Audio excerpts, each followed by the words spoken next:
Hello friends, তো আজকে আমি একটা রেসিপি বানাচ্ছি। বলো তো এটা কী রেসিপি? কেউ কি গেস করতে পারছো?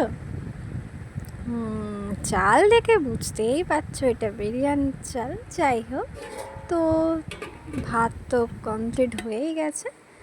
তো এবারে আমি একটু ঠান্ডা করতে দিয়েছি পাখাটা চালিয়ে দিয়ে, কারণ না হলে তো আমি ভালো করে করতে পারবো না। যাই হোক, তো এখানে মাংসটাও রেডি হয়ে গেছে। তো সবজিগুলো আমি ভেজে নিচ্ছিলাম। তো সবজিগুলো ভালো করে নাড়াচাড়া করে ভেজে নিচ্ছিলাম, কারণ সবজিটাতে তো প্রথমে জল ছাড়বে। তো তাই একটু গ্যাসটাও জোরে দিয়ে দিলাম, না হলে তো আবার জল ছাড়তে ছাড়তে টাইম চলে যাবে।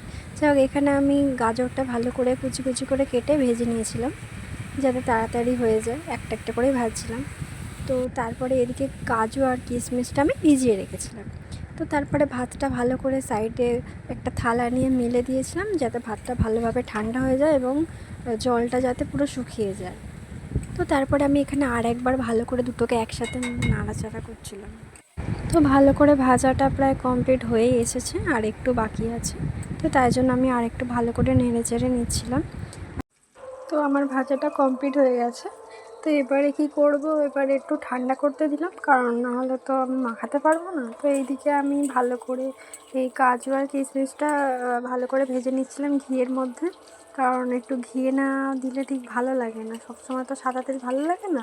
তো তাই জন্য ঘি দিয়ে একটু ভালো করে নাড়াচাড়া করে নিচ্ছিলাম।